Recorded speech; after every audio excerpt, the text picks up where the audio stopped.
queridos irmãos, sejam muito bem-vindos para mais uma videoaula da Escola Bíblica Dominical. Estamos aqui estudando nesse trimestre, Ensina-nos a Orar, exemplo de pessoas e orações que marcaram as Escrituras. Sou o pastor Ricardo Sobral e espero que nós tenhamos hoje mais uma boa aula. Hoje a lição vai falar, lição de número 9, do dia 28/2, vai falar sobre uma parábola que Jesus contou lá em Lucas 18, a parábola do fariseu e do publicano, a oração do fariseu e do publicano. É sobre isso que nós iremos tratar hoje. O texto do dia diz assim: qualquer que a si mesmo se exaltar será humilhado, e qualquer que a si mesmo se humilhar será exaltado. Lucas 18, verso de número 14. Essa parábola, Jesus vai ensinar preciosas lições que, através da oração desses personagens, Deus, o Senhor Jesus, o Mestre, vem trazer algumas lições importantes. Entre elas, vai falar sobre a justificação, vai falar sobre a misericórdia divina, sobre um coração sincero e o valor da humildade. São alguns dos temas que serão abordados nessa lição. É muito importante que você esteja com a sua Bíblia, porque nós vamos citar alguns versículos aqui para que você possa marcar. Os objetivos desta lição é evidenciar o perigo da glorificação do eu na oração do fariseu. O fariseu, ele tinha esse eu muito forte, e nós vamos ver isso na sua vida. E demonstrar a dinâmica da misericórdia divina na oração do publicano. Duas pessoas, dois personagens que vão trazer aprendizados de oração na nossa vida diária. Pois bem, no primeiro tema, na introdução, que nós começamos, as parábolas eram amplamente utilizadas por Jesus para ensinar as verdades acerca do reino de Deus. Então, parábola é uma forma de você contar uma história para você trazer uma verdade, um princípio bíblico importante. Jesus se utilizava dessas parábolas. Nós vamos estudar a do fariseu e do publicano, que nada menos trata de dois homens que foram ao templo para orar. Você tem ido ao templo para orar? Fica aí a primeira dica. E cada um resolveu se colocar em uma postura completamente diferente um do outro.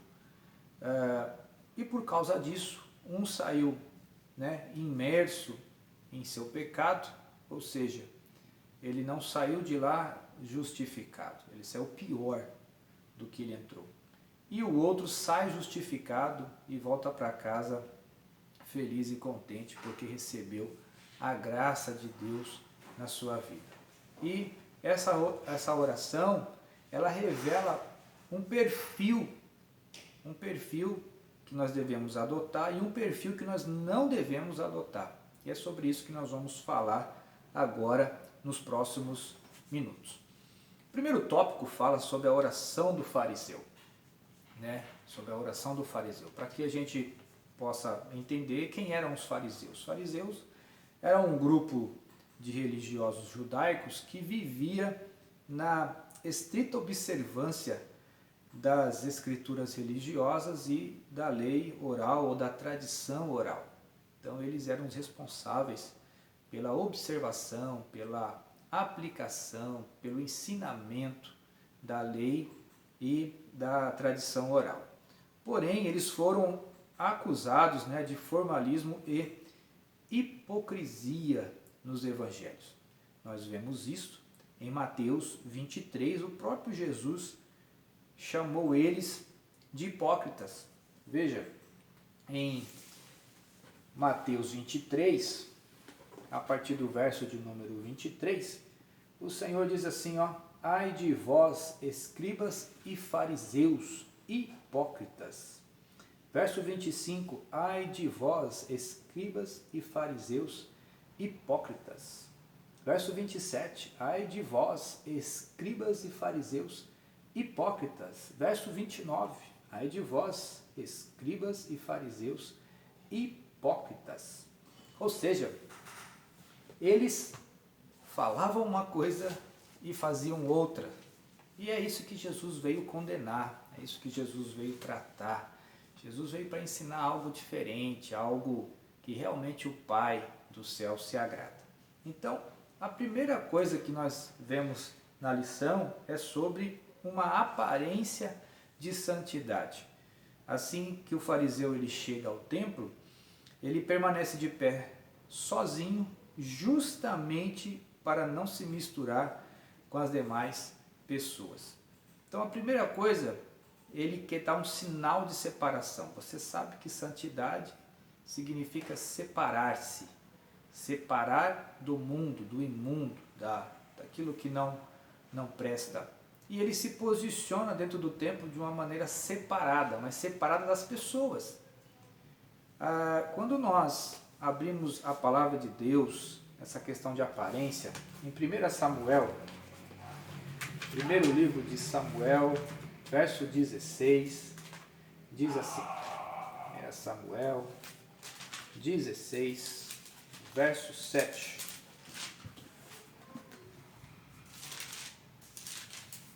Anote isso aí na sua Bíblia, essa referência. 1 Samuel, verso 7, porém o Senhor disse a Samuel, não atentes para a sua aparência, nem para a altura, nem da sua estatura, porque o tenho rejeitado. Porque o Senhor não vê como o homem vê, pois o homem vê o que está diante dos olhos, porém o Senhor olha para o coração.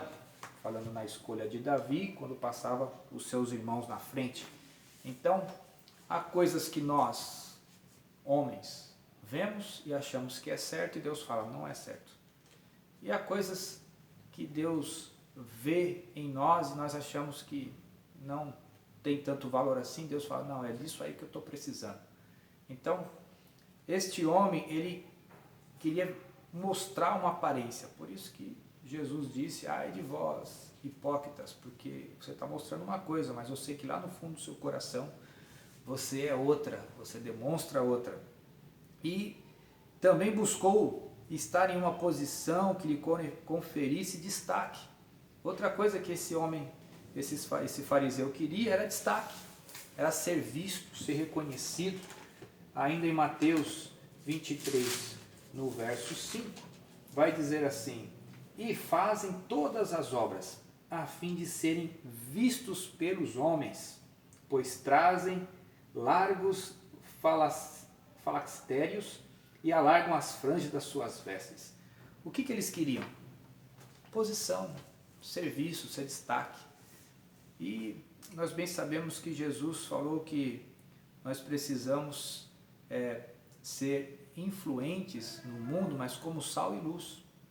E esse sal e essa luz vem dele, vem da presença dele na nossa vida. Então esse homem, ele traz sobre si, um foco sobre ele. O foco é ele, não é Deus. Ele já entra no templo dessa forma.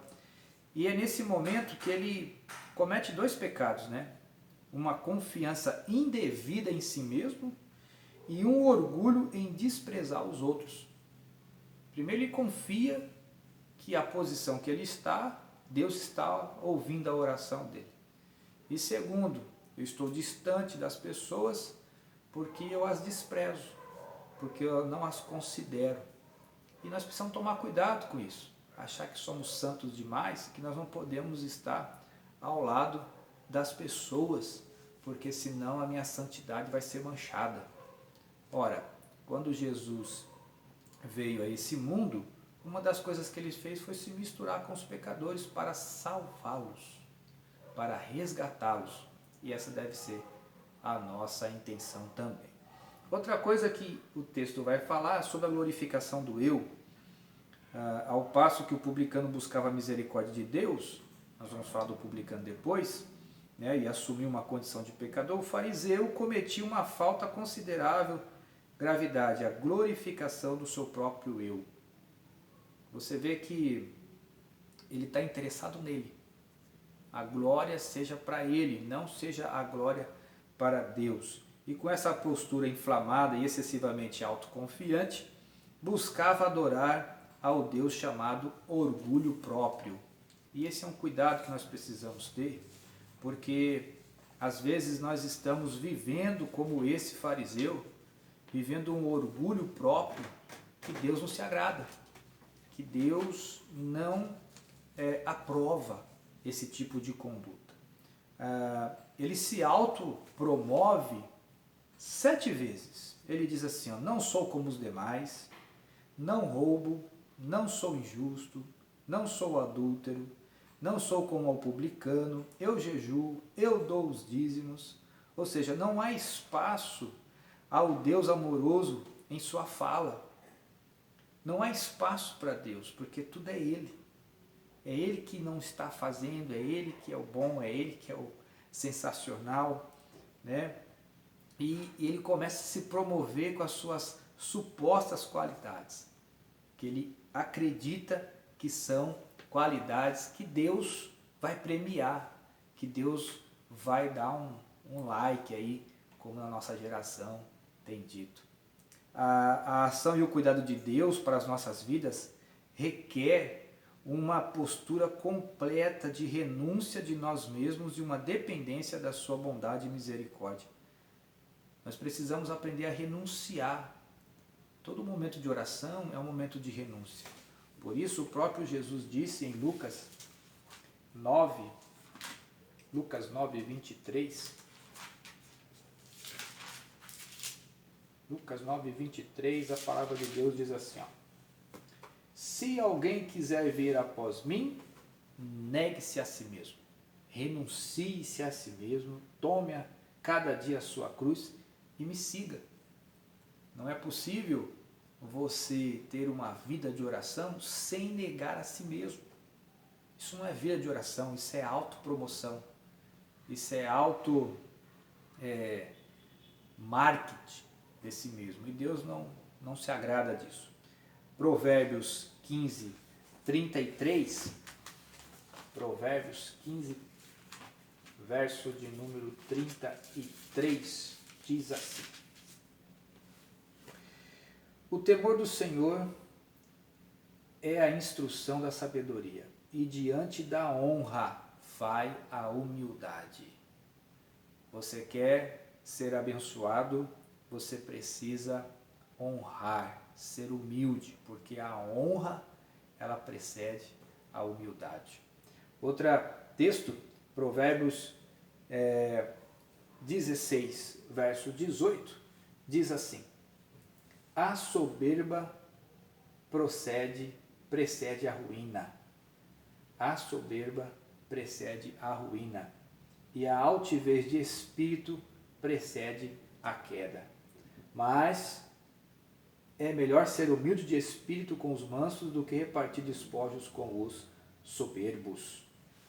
Olha aí, é a palavra de Deus que está nos dizendo que nós precisamos agir com humildade.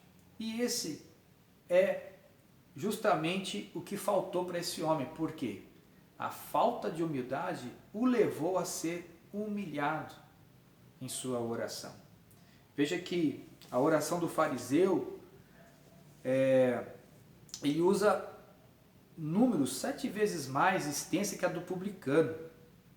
E essa oração é fruto de uma postura que jamais poderíamos aceitar em nossas vidas. Muitas histórias bíblicas nos revelam momentos onde essa prática trouxe consequências lamentáveis aos seus protagonistas. Por exemplo, Nabucodonosor, que se exaltou, um orgulho, deixou o orgulho tomar conta dele. O que foi que aconteceu? Deus o abateu. Vai lá pastar com os animais para você aprender quem é que manda nos céus e na terra.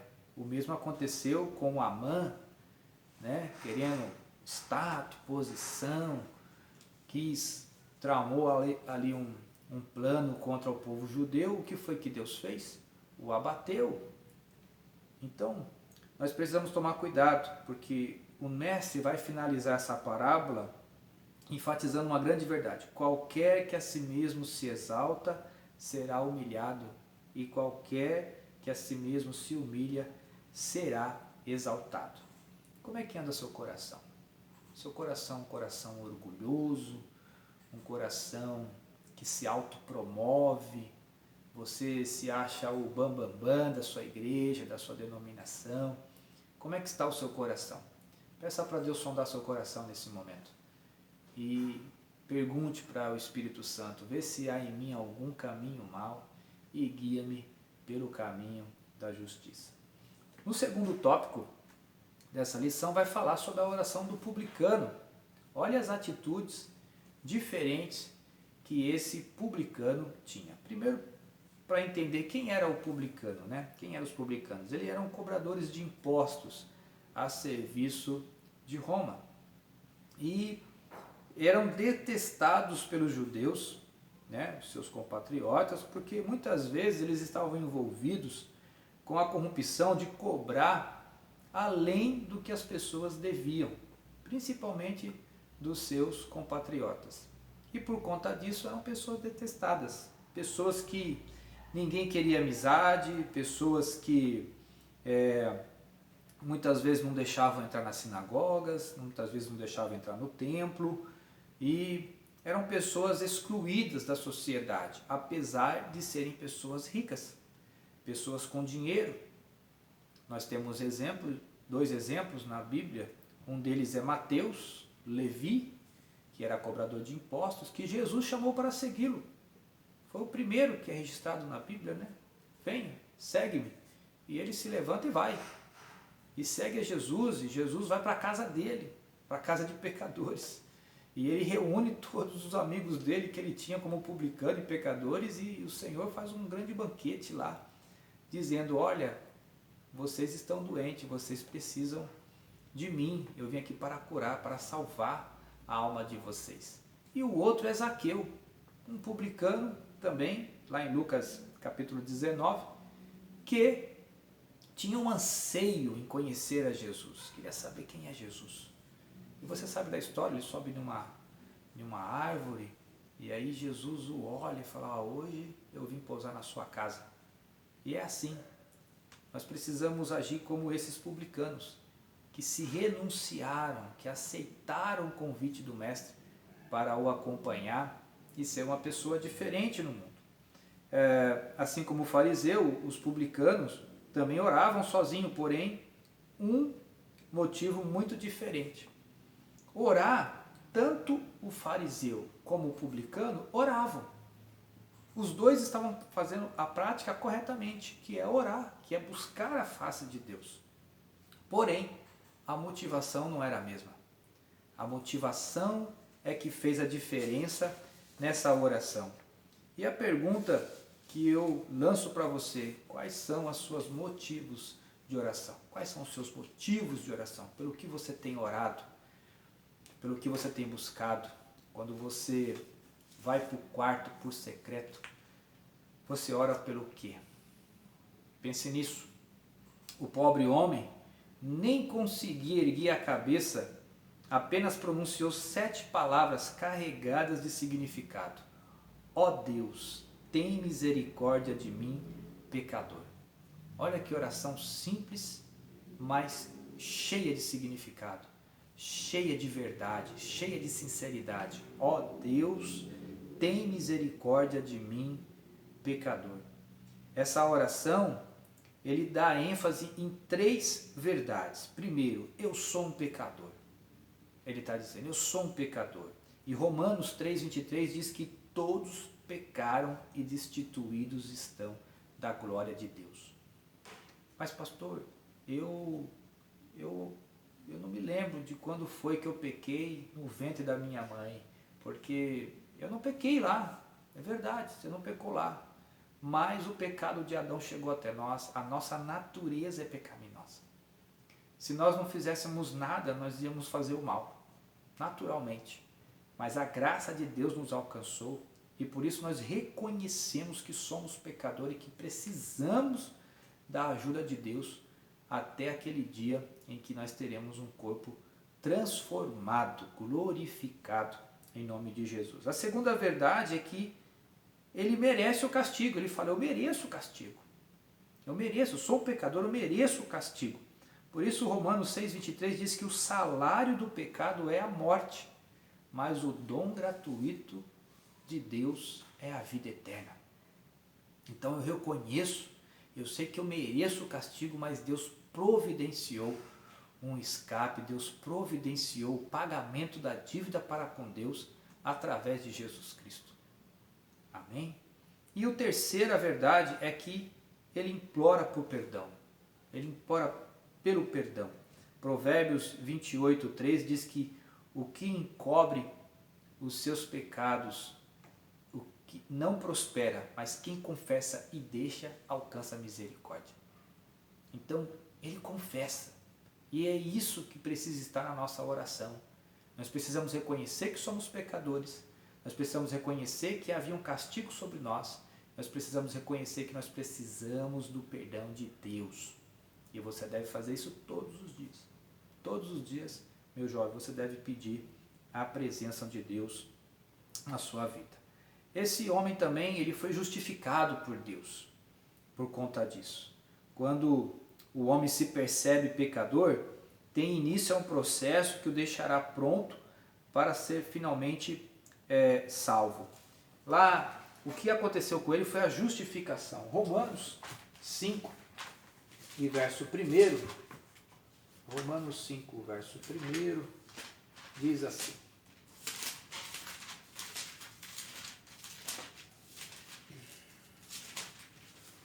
Sendo, pois, justificados pela fé, temos paz com Deus por nosso Senhor Jesus Cristo. Sendo, pois, justificados pela fé. Ele recebeu essa justificação pela fé para que tenhamos paz com Deus. Por quê? Porque ele reconheceu os seus pecados. O pecado implica em separação de Deus. Isaías 59, verso 1 e 2, nós lemos uma verdade a respeito de quanto o pecado nos separa de Deus. Isaías 59, verso 1 e 2 diz assim: Eis que a mão do Senhor não está encolhida para que não possa salvar, nem o seu ouvido agravado para que não possa ouvir, mas as vossas iniquidades fazem divisão entre vós e o vosso Deus, e os vossos pecados encobrem o seu rosto de vós, para que não vos ouça. Isso é sério. Quando nós estamos vivendo uma vida de pecado, Deus não nos ouve. Por quê? Porque precisamos confessá-los. Porque precisamos fazer como esse publicano que se derramou. Ele não conseguia nem erguer a cabeça baixa, falando: Senhor, eu reconheço. O que ele estava fazendo era arrependimento. Arrependimento é quando confessamos o nosso pecado. Arrependimento é ficar triste com o pecado cometido. Isso é arrependimento. Remorso é ficar triste com a consequência. Então nós precisamos ter arrependimento. E quando nós confessamos, nós vivemos uma ação que nos prepara para uma libertação e uma real transformação. A transformação, ela só vai acontecer quando eu confesso, quando eu deixo. Aí então eu alcanço misericórdia. E essa misericórdia está à sua disposição, está à minha disposição. Nós precisamos confessar, deixar nas mãos do Senhor. Aquele desprezado e humilhado publicano, ao fazer a sua oração, se derramou diante de Deus. E ele não falou muita coisa, ele falou poucas palavras, mas foram poucas palavras suficientes para expressar a sua condição e o seu grande desejo de se regenerar diante do Senhor. Você precisa ter vontade, desejo de estar na presença de Deus em oração e lá se derramar por completo. Por completo, você precisa se derramar por completo no momento da oração. E por conta disso, o fariseu, na sua oração, saiu humilhado. E este saiu exaltado. Olha aí, ele sai exaltado. O homem chega diante de Deus com humildade e reconhece sua condição pecaminosa, era o dia de iniciar uma nova vida. A partir daquele momento, ele inicia uma nova vida. Por quê? Porque Deus sempre tem um novo recomeço para nós. Deus sempre tem um novo amanhã para mim, para você, quando nós nos humilhamos na presença dele.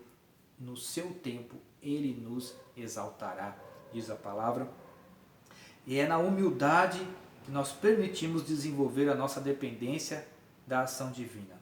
Não há maior exaltação do ser humano do que gozar de íntima comunhão com Deus.